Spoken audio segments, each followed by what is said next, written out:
Well, right now, snow is piling up in the Cascades. It's expected to continue through tonight, impacting travel near Mount Hood. Here's a live look at ODOT cameras at US 26 Government Camp. Crews have been working to clear streets in downtown Government Camp using snowplows and snow blowers. Good evening. Thanks so much for staying with us for Katu News at 5. I'm Deborah Knapp. And I'm Reich Asway. Government Camp could see 5 to 9 inches of snow today and tonight.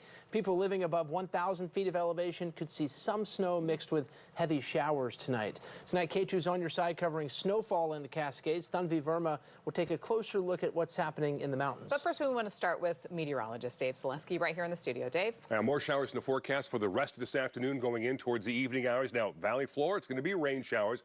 But as we just said, some of the higher elevations may see a little bit of rain snow mix. We have been seeing that in the coast range. Now, here's radar, and as you can see, not just showers, but also some thunder showers popping up in the coast range, also along the ocean beaches. And again, that colder air back and behind the system has been pushing the snow levels down lower and lower throughout the afternoon. Again, we have been seeing some snow showers in the Cascades, or coast range rather, above about 1,500 feet.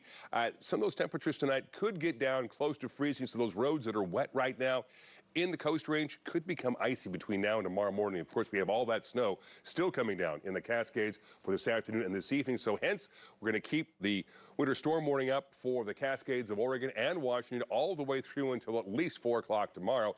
And on the ocean beaches with this system moving on through, we do have a high surf advisory up for, again, the good possibility of seeing sneaker waves along the Oregon and the Washington coastline all the way through tomorrow. So how much snow so far? Government Camp at Ski Bowls picked up 9 inches of snow in the last 24 hours, 19 inches of snow in the last 24 hours at Timberline, and Mount Hood has picked up 16 inches of new snow there in the last 24 hours for a base now of 45 inches of snow. So how much more on the way overnight tonight through tomorrow?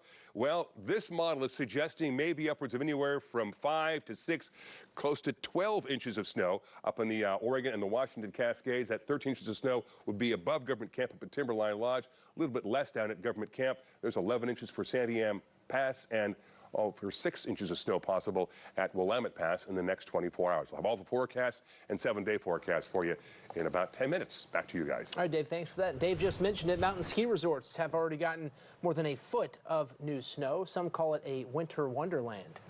People from the Portland area flocking to Mount Hood today with their skis and their snowboards. Right now, Government Camp, we're seeing 9 inches of new snow. Let's get to Katu's Tanvi Verma, who spent the day at Government Camp. What are you seeing right now?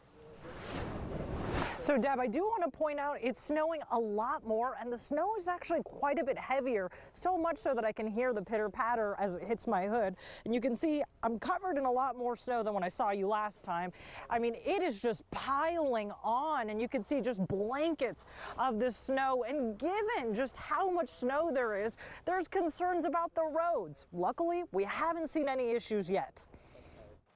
These little dogs having so much fun here in Government Camp. And this little man, Kane, is ready to hit the slopes. Kane's family has been itching to come out to Government Camp. Well, I guess this season it's been really late to get to snow, but it's nice. It's nice to get up here and actually enjoy it with the kids. You wouldn't know just by looking, but technically Government Camp is under a winter storm warning. According to the National Weather Service, that means it could be difficult or even impossible to travel to Government Camp. No, I was a little worried because the winter advisory is on, but we checked the webcam and the road looked okay, so we came up and did it. 2-wheel drive vehicle, didn't put chains on, but I have them just in case. For some folks visiting these slopes, it's not just about fun, it's about supporting the businesses that rely on the weather this time of year. I'm floored that it's snowing. It's great. It's about time, mid-January, you know. It's just cool to see it open, and happy for the ski resorts too, because they get to operate. They need the business. And if you do find yourself coming up here, make sure to bring chains for your tires. We don't want your car to get stuck on the road. Reporting live in the Cascades, Tanvi Verma, K2 News. Tanvi, thank you for that. The Pacific Northwest continues to be on high avalanche alert. Here's a map from Northwest Avalanche Center showing the avalanche forecast by zones. You can see down at the bottom of the map a red circle around Mount Hood National Forest. That means chances of an avalanche are high. More red areas are north of Portland in the Gifford-Pinchot National Forest. Central Washington shows a lot of orange, meaning it's under considerable avalanche danger.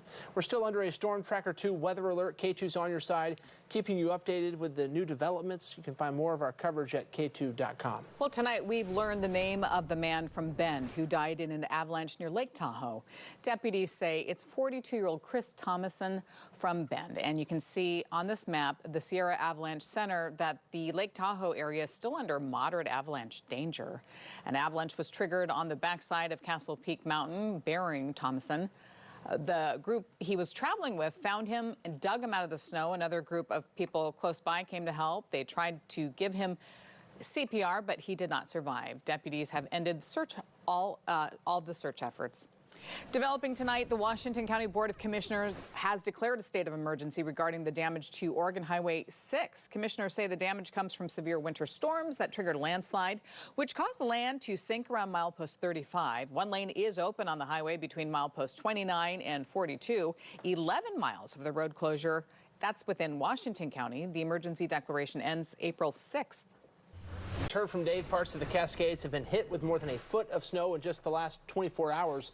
With winter weather finally hitting the mountains, crowds will be flocking to the ski resorts. Before you buckle up your boots, it is important to think about safety on the slopes. K2's Avery Elowit talked to experts about how to stay prepared so you can enjoy the snow all season long. It's no secret that snow sports takes a toll on your body. Dr. Leslie DeRozier, founder of ACL Strong, tells me about 30% to 40% of ski injuries are knee-related. Skis and foot go one way and the body has momentum and goes the other way. There's often a twisting mechanism that ends up with a torn or sprained ligament. Dr. Mike Murray, co-medical director of Providence Hood River Memorial Hospital Mountain Clinic, shares that he's seen a shift in some of the most common injuries during his 41 years with the clinic. The introduction of snowboards changed things. It used to be our single most common injury were knee injuries, but that's now switched to wrist injuries. Both Dr. Murray and Dr. DeRozier say wrist fractures and shoulder injuries are the most common snowboarding injuries. They fall backwards and they put their outstretched hand out behind them, which means that they land with their wrist in full stop extension, so there's nowhere for it to go, so the bone breaks. But the good news is there are steps you can take to help prevent these injuries. Dr. Murray suggests snowboarders wear a wrist splint. They keep your wrist in a neutral position so that when you land, there's a little bit of give. And if you are falling, Dr. DeRozier says sometimes the best thing to do is commit to the fall. Keep your skis close together, keep your limbs as close together as you can, and just go down safely rather than trying to fight it and stay up. And that might, again, put you at more risk and put other people around you at more risk. It's also important to stay on the groomed trails, especially early in the season, and to follow a buddy system. And if you are injured, call Ski Patrol. And our services are free to get people down the hill. And the first assessment with the clinic, if they admit you or do something else, obviously then they're responsible for it. But we just want to get people off the hill safely. And you can find more information on how to prevent snow sports related injuries on our website at ka2.com. Let's take a live look at wine country now from our camera at Stoller Family Estate in Dayton. You can see the clouds, gray sky out there. It is great, but there's a little bit of a break you can see in that shot, but not much of one. Not much of one, and there are plenty of showers for the rest of this afternoon going in towards the evening hours as well and into tomorrow on Thursday. If you're traveling up into the Cascades, we had a person on earlier, went up there, no tire chains, rear-wheel drive, maybe not a good idea, not the best idea. Make sure you've got change in the car, required, as a matter of fact, if you're making your way up into the Cascade Mountain passes.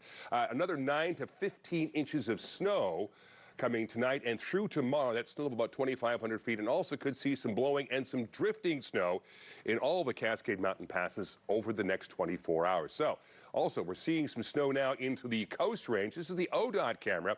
Highway 26 up at the Sunset Rest Stop. This is about 1,400 feet above sea level. Again, the road right now is bare and wet, but there is some slush on the side of the road, and also you can see some snow there in the grassy areas.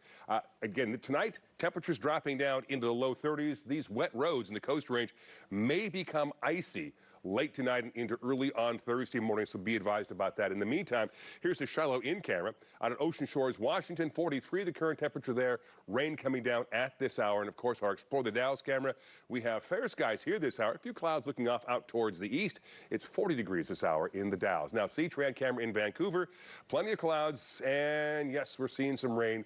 41 the current temperature at Pearson Field in Vancouver. So, top three things to know. Number one, valley rain showers, possibly mixes some snow into some of these heavier showers later this afternoon.